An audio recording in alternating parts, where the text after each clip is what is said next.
Okay. Gonna have to make up my mind here.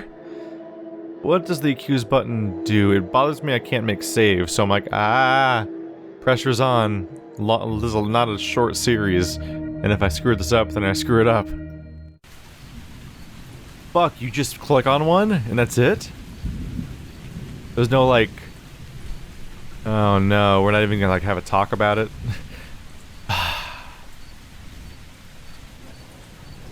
I mean, who do I have anything to go on here with? Let's see, Jaya seemed to be aware that that Dekker was apparently experimenting on the patients, and she's always like, don't be like Dekker and all these other things. Like, she didn't seem to be fond of Dekker near the end, but I don't have a lot to go on, really, at all. All I have to go on is just the idea, like, she, over time, became less happy with Dekker, but that's not a ton. I cannot accuse myself. It's Jaya, Claire, Mariana, Bryce, Ellen, Nathan, that's it. I can't accuse myself, so that whole, I'm actually Dr. Dekker and I killed myself and came back to life or whatever the fuck is just not a part of this formula here. We just gotta talk it through. So, Claire doesn't give me a ton to go on. She murdered her husband, apparently, and then brought him back to life, according to her, then killed him again when it seemed like he was too dangerous in his new state. So, she is a killer, which is not a great sign, but she killed somebody in her family, somebody she had emotional connection to, which I guess doesn't clear her either, because a therapist could also be that at times, probably. Points of suspicion are that she was apparently, according to another patient, leaving death threats for Dr. Dekker on the notepad. And, what was the other thing? She took Mariana's debt, which is interesting just because, like, she spins it off as this, like, almost like a charitable thing, but if she takes Mariana's debt, I assume the whole death clause from Dekker no longer applies. So that means that if she took the debt before Dekker died, then she would she'd presumably still then have Mariana's debt, and Mariana would owe her the money, and that's it. Dekker's death would not prevent it, and then she could owe the money and the interest and stuff like that, and she'd be making money off of this deal that she had to do, and she had to strike at this moment to take care of the fact that Dekker was dying. Huh. Mariana's a tough one. She seems to be a killer. She says negative things about Dekker and positive things about me. She seems to have people waking up in her bed. She seems to be genuinely crazy. She did suspiciously have Dekker's debt, but the fact that it transferred to Claire is a point against the idea of her killing Dekker because it removes the money motivation. I feel like Mariana might be a giant gaping red herring with her entire over-dramatic, crazy Lovecraft story that might be supposed to be pulling her in as a crazy person that's totally killed Dekker, when I think it's meant to be a bit of a distraction, and I'm thinking more and more that her entire... I keep wanting to think her entire story is fake, but the fact that Nathan encountered her makes things confusing. Bryce is a weird one. I don't think I have a ton of reason to think he killed Dekker based on the stories of his old interactions. He obviously doesn't like Dekker, but that's not much to go on, frankly, and a lot of people didn't like Dekker anyway. It's weird that he moved the body. But that doesn't... I don't think that taking the body is really a sign of guilt, because he took the body after the police got it and when it was ready to be buried. So, like, at that point, he wasn't taking the body to cover up his tracks or anything, because it was already processed. Like, everyone who's supposed to look at the body already looked at the body. He didn't steal it from the crime scene. He stole it from the cemetery, basically. So that's not the same thing. So Bryce was likely not covering his tracks. The main point of suspicion I have with Bryce is probably the fact that, probably the fact that, Dekker... If Dekker's not alive, then the fact that he seems to be, manifesting himself in Bryce's midnight hour that may or may not be real. Feels like some kind of haunting guilt. And that's basically the only hint we have, is that he has some sort of ongoing guilt, potentially, with this character that might be drawing him in. Hard to say for sure, though. Ellen has a decent motivation for Ellen has motivation and means. Ellen self-confesses to stealing away the prescription pad because Dekker was threatening to steal her power, which she's obviously, more than almost anyone, she's very tightly connected to her power and very much and is very happy that she has it. So she said she stole away the notepad to stop him from taking her power away, but she might have killed him eventually for the same reason, basically. Hard to say for completely sure. She also has access to the, I mean, everyone probably has some, well, temazepam, I don't know how common that is compared to regular sleeping pills, or if that is just regular sleeping pills. But, as a, nurse dealing with older patients and stuff, like, she should have plenty access to that kind of drug. So she has both a motivation and a means for the kill. Nathan has the looping day. Nathan seemed not fond of Dekker and seemed to think that he was hypnotized and doesn't know what to think about what's going on. But he doesn't seem to have a ton of motivation to kill Dekker, besides just a general not happiness with him. He does loop a lot, though. So his many loops that he's going through. I could almost imagine if in one of his many attempts to loop over to the next day, he might have killed Dekker, just to see if it would work or not. And then he looped, and then maybe he's even killed Dekker multiple times, and he would kill Dekker out of frustration with this man, but then he would just loop and it wouldn't take. But maybe one day he killed Dekker and it actually happened. Either he was particularly frustrated with him, or because he was just desperate to make something stop looping to the and actually go to the next day. So maybe he attacked Dekker for that exact reason. Possibly, maybe. God, I did not, eliminated any of these. Okay, so motivation and means. Paper spike, sleeping pills, alcohol. Sleeping pills and alcohol mixing together is a negative, but there's also the additional negative of the paper spike. It seems like maybe the drugs would have killed him, and maybe the paper spike was a byproduct of some kind, unless... I mean, the drugs and the alcohol would have already been in his system already, before the spike happened, right? Because he was already medicated that way. Like, it'd be really hard to kill him with a spike, then put those things in his system. So he's... Does that mean he was unconscious when the paper spike happened? Did somebody stab his body?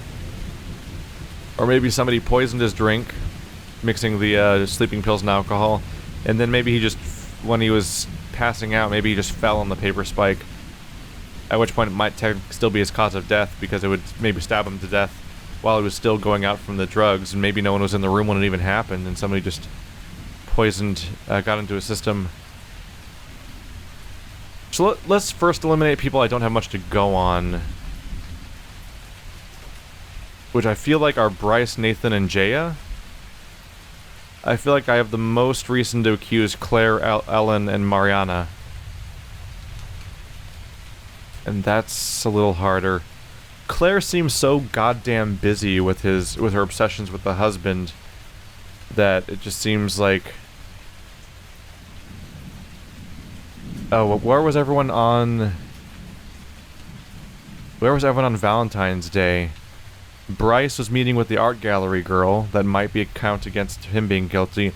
Ellen was apparently having dinner with Max, but we can't confirm that, which is annoying because we don't know Max, and we don't have contact with him, which bothers me. I think Claire said she was on the ranch, or the lake house, which gives us nothing, because that could easily be fake, and we don't have any real reason to confirm or deny one way or another. Mariana... Oh god, there's so many details to try to remember over the course of like a very long playthrough. boy, oh boy. It almost gives me a sense, like when they talk about JS talked about like this being weeks long, and that was true because I have been playing this game for weeks now. It's like if this was a short game, I could do it in one session, and like a lot, maybe more details would be clear. But much like my character, I have to try to piece together weeks of memories, which is actually kind of realistic and probably adds to the experience a little bit. But yeah, there's so many disparate details. I do feel like you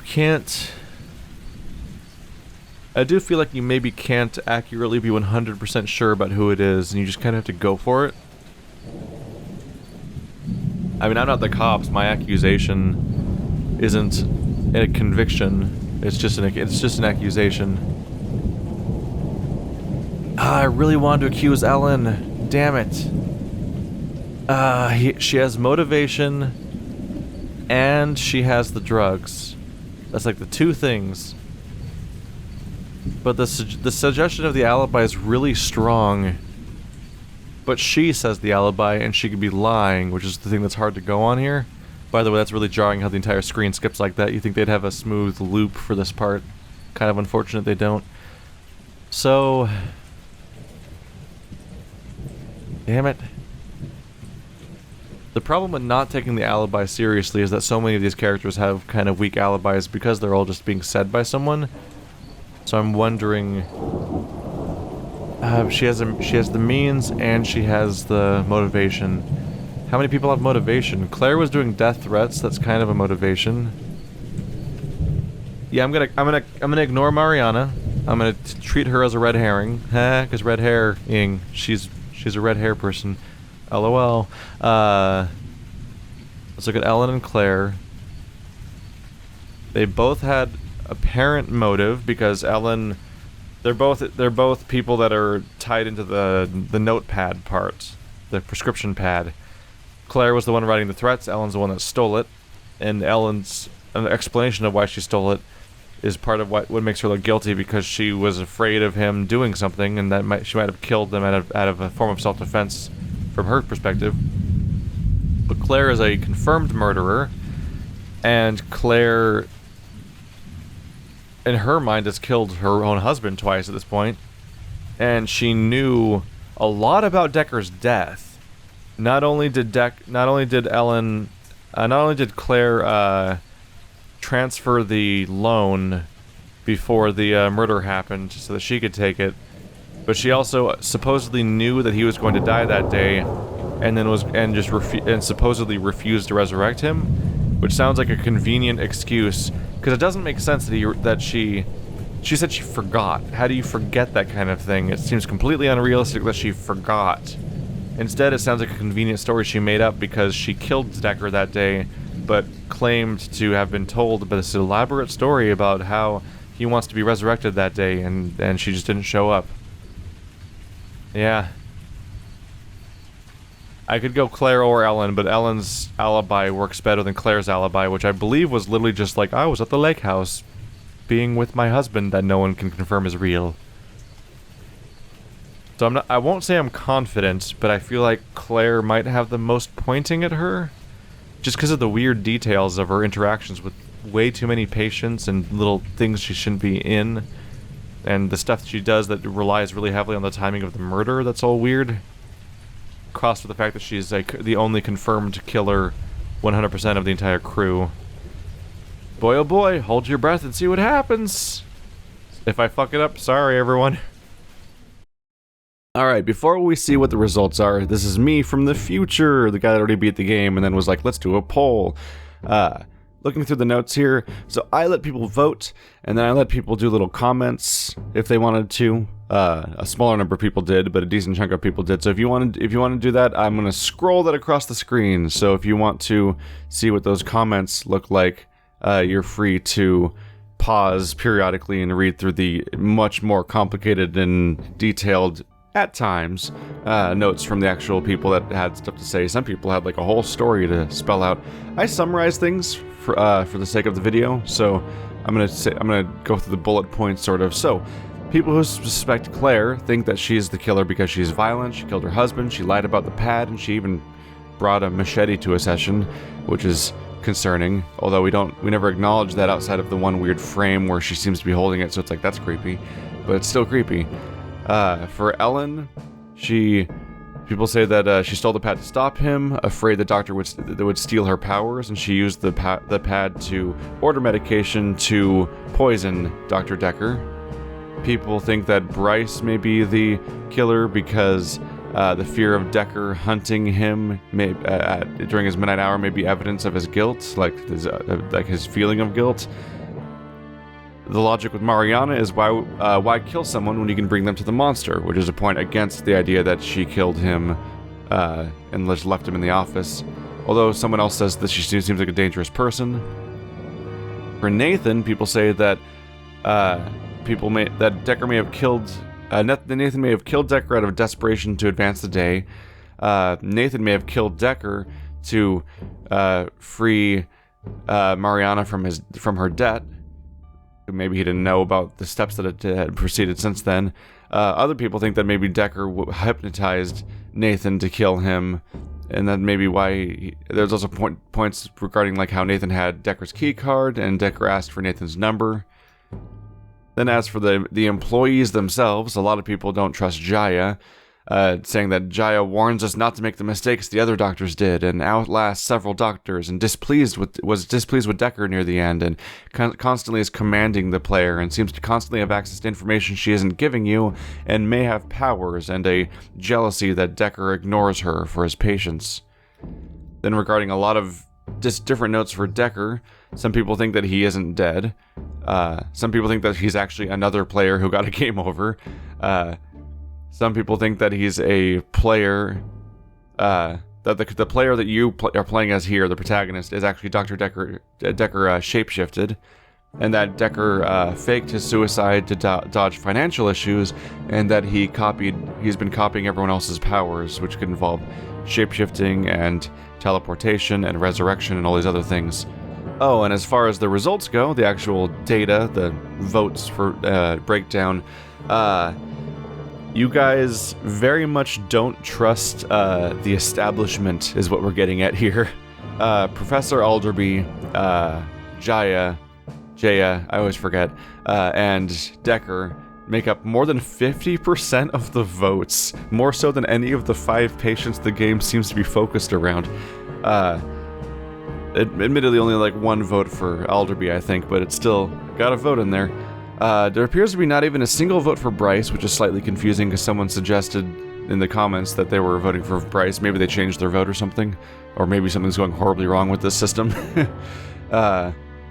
I believe, let's see, 1, 2, 3, 4, 5, 6, 7. So that, yeah, everyone got a vote except for Bryce. People are very sympathetic of the terrified youngster that thinks that somebody's trying to kill him during his midnight frozen time, and nobody thinks that he's the killer. Looking at Dr. Dekker and Jaya, Dekker just beats out Jaya on most votes, though a lot of people are suspicious about Jaya, which, to be fair, she keeps jump scaring us and showing up in our dreams and commanding us to do things and saying weirdly menacing things, so I can see why. The Dekker, as we said before, could be a number of reasons. Maybe he killed himself, maybe he controlled somebody to kill himself, or maybe he's not actually dead, and that's what people vote for when they think he's not actually dead and he's actually staging something. A lot of things going on there that's hard to break down. One tiny vote for Ellen. People don't seem to suspect her very much. And then Claire is the next one up. She actually, Claire's dead center in the middle as far as the patients go, with Ellen getting 1 vote, Bryce getting no votes, Claire getting a healthy number of votes, but being succinctly beaten out by the other 2 patients. It's, as far as the patients themselves go, it's a deadlock tie between Mariana and Nathan. One being a person that has incredibly distracting long-term explanations about these elaborate kills she has with a beast, and even somebody in her bed and all these other things that happen. And then somebody else who seems to not be that interested in killing anybody, but seems to also have a compromised psyche and may have even been hypnotized by Dekker, which makes him an unreliable narrator for his own perspective, which is one way of potentially getting around the idea of a general lack of motive, whereas The two people that seem to have the most direct motives, in my opinion, are Claire and Ellen, both expressing direct fear or hatred. Ellen admitting to her acting against Dr. Dekker out of fear, and Claire not really admitting to it, but other people confirming what she was up to. Let's see what actually happens when I try to click on something. I didn't kill Dr. Dekker. If anything, I'm guilty of not bringing him back to life. And that's manslaughter at best. Good luck proving my talent, Doctor. Fuck, what does that mean? Wait, does it keep going?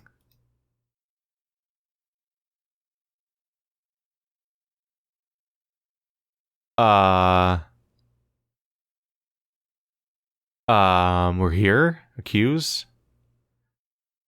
Oh. Well, fuck, I guess I was wrong, but also apparently... Huh. Apparently you can keep trying. Is there a penalty for being wrong once? Or a number of times? What if it takes a toll on the patient's future or you or something? Ellen? No, you've got it all wrong. I'm not a murderer. I'm a good person. I help people. Why would I want to kill Dr. Dekker? Without him, I'd never have started shifting. And anyway, I had the prescription pad just in case, so there was no reason for me to kill him. I'm really shocked you thought it was me. Well, shit. I wouldn't be surprised if picking these people has a negative impact on their future or something. I was so wrong.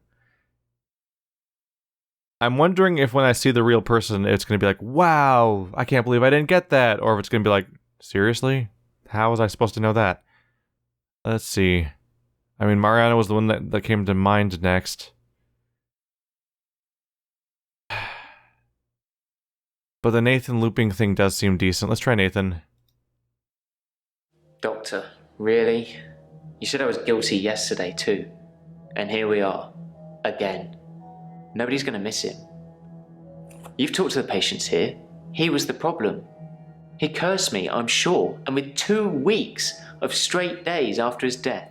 What more proof do you need? I'll tell you what I told the police yesterday. Dr. Dekker phoned me on Valentine's evening, and shortly afterwards, I was standing in his office holding a paper spike covered in his blood.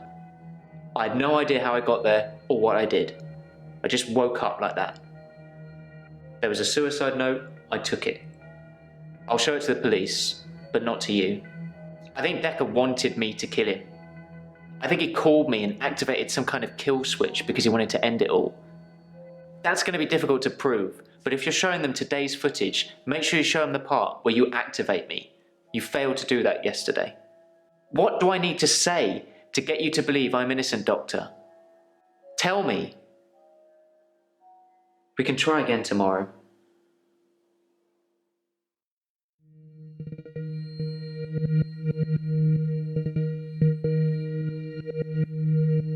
You caught the killer, but what about your patient? Son of a bitch, it was the phone call that we heard about so long ago. And what about you? That's, yeah, the phone call we heard about all the way back in the Valentine's Day chapter indicated that he was being woken up. Insanity, doing the same thing over and over again and expecting different results. That's not what insanity means. Oh, you're doing the quote, at least. At least you're saying it's the quote. I'm not really sure what you'd call it. Mutually assured delusions? I think Dr. Dekker was projecting his weird fantasies on me, and it was just going to be easier to go along with it. To participate. I feel much better now I know I didn't hurt anyone. I didn't hurt anyone. Did I? It looks like Terry won't be coming back. She hasn't been in for a while, and I thought she just had a bug or something, but from what I've heard, it's not good. Apparently, she's in intensive care, and they can't figure out what's wrong with her. Well, I'm not going to lie. Works much easier without her watching over me. Does that make me a horrible person? There's no need to go over old ground. I understand. David died when I stabbed him, and everything else since, everything else that's happened, that was all me. David, Anushka's father, Iris. What's next for me, Doctor? How do we cure what I have? By all accounts, and thanks to a very unfriendly jury, it seems like we're going to have quite a lot of time to figure that out. No! What I want to know is, how did you know which patient was the murderer? I mean, they all lied to you, didn't they? I'm just glad it's business as usual around here and I'm not having to look for another doctor again. It's embarrassing. Dr. Dekker almost caught me writing the advert for his replacement. Psychiatric Assessment Unit. What? Stop worrying, Mr. Ashby. Yes, it sounds almost certain that you murdered your business partner, but I can get you a temporary insanity plea.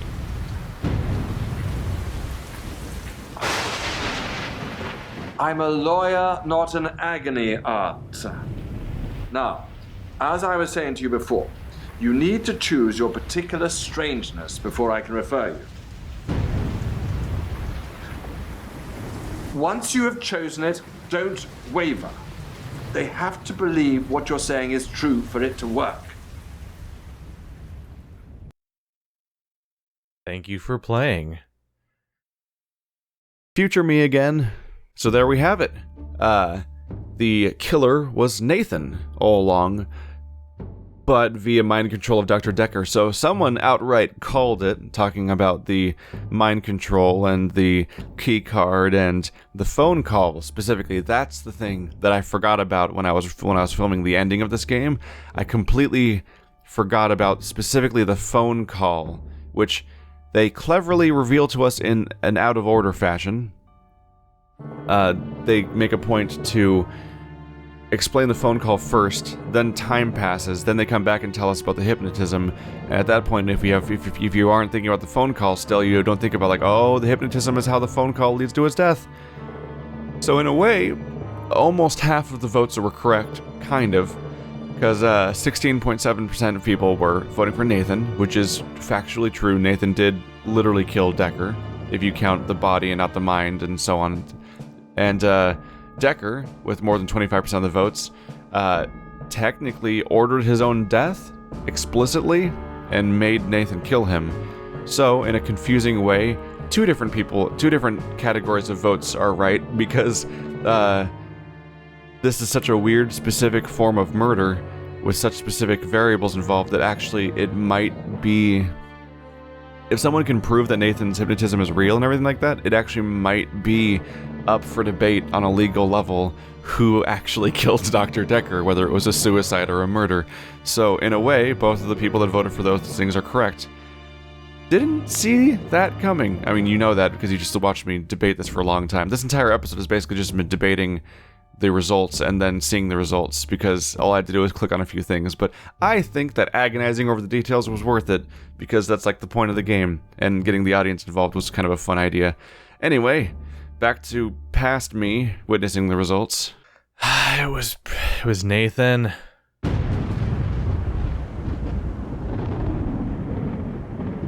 I'll give them credit. I definitely had the moment of like, oh, it was that person. Where like I had the realization moment of like, the phone call, because we never really covered it again, but he got a phone call during Valentine's Day from Dr. Dekker, and then we later find out that he is brainwashed and goes into trances and stuff like that, where he can probably be commanded to do things. So he was given that phone call during Valentine's Day, and then he was also the one who found Dekker, but he found Dekker because he was called in to kill Dekker. And so he stabbed him with the paper spike.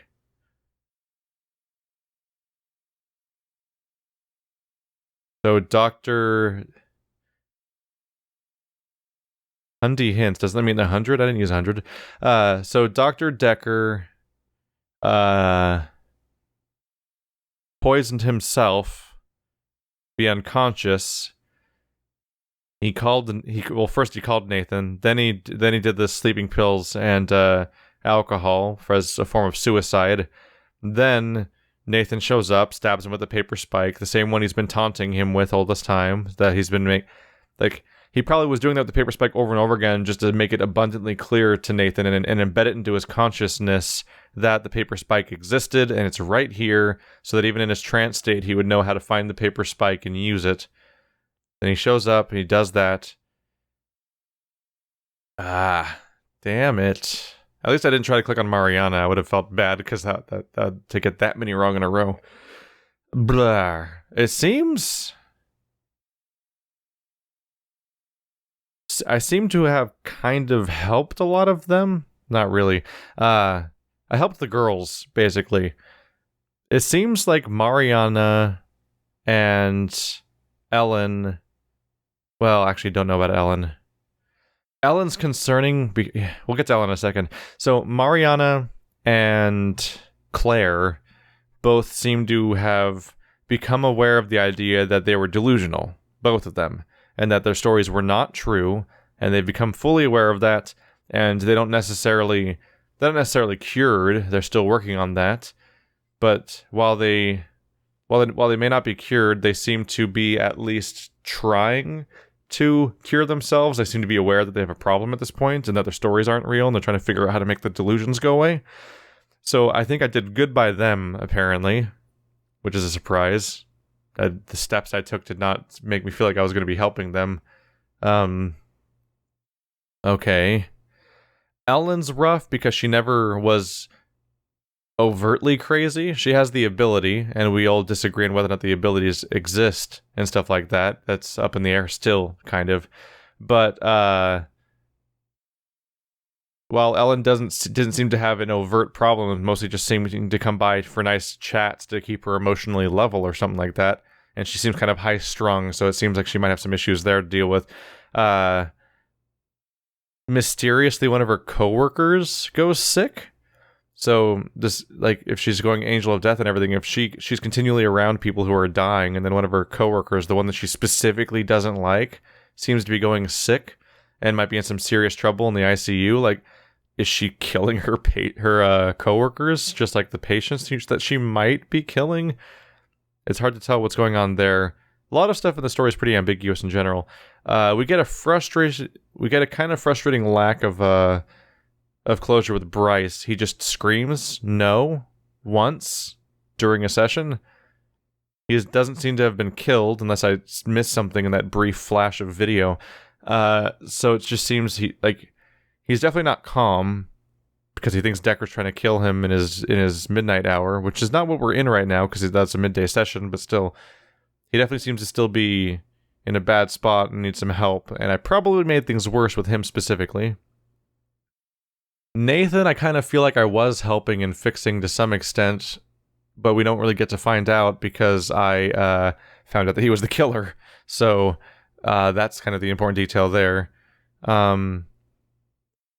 And it's interesting that even when you accuse him of it, he's unrepentant about it. He's just like, no, I woke up and he was already dead, even though my body clearly did it in the story I'm telling you. I assume he's aware of the fact that his body killed Dekker, so he must just not think of it as being part of him. He must not think that was him, and that was just ultimately his body killing Dekker and not his responsibility in the same way, or something like that. Otherwise, it's kind of creepy and sociopathic how he's behaving and stuff like that. Interesting, though. Sure. Okay. So then you have Jaya. So I just don't have much to go on with Jaya. It's why I didn't keep her in the list of suspects. Really, is because I'm like, she was displeased with him. Clearly, she could have killed him because she works in the building. But that's just, you can't just accuse the closest people of every murder, even though they're often the people that do it. So yeah. So one person's a neutral party. Two people I feel like I helped successfully. One person I made worse. One person was the murderer.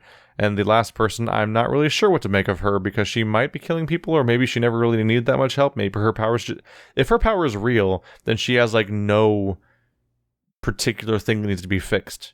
But if her powers are fake, like I think they might all be, possibly, then she might... There's a chance she might be going after people? It's hard to say for sure. I don't know. Anyway, guys, thanks for watching like always. This has been Dr. Dekker. I have mixed feelings about this game, obviously. I've said that along the way. I find the input style frustrating and the conversation style frustrating because of how finicky it can be. The final, trying to still, like, having to make the final decisions fairly compelling, and while I'm not sure if all the pieces were 100% in place, I definitely did kind of feel like, oh yeah, I could have come to that conclusion based on that when it came to the phone call. So, not an unreasonable conclusion.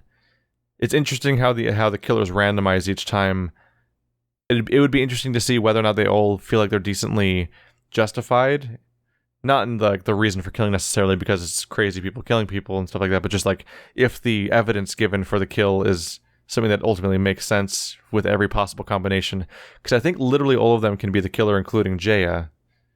So it'd be interesting to see how different results happen for people. I might check out some other people's endings specifically just to see the reaction and see how that goes. Mixed feelings a little bit on really just the input style is a little frustrating. There was definitely moments where I just felt like I'd prefer to watch this as like a Netflix series rather than be physically playing it by typing in weird rephrasings of the same question over and over again, hoping for an answer. Admittedly, their snarky responses whenever you get something wrong don't really help my mood when things aren't going in my way. But yeah, interesting experience. I'm glad I experienced it, if for the story than nothing else, because I enjoyed that development and trying to figure out whether people are lying to me and stuff like that. Thanks for watching like always, and I'll see you next time.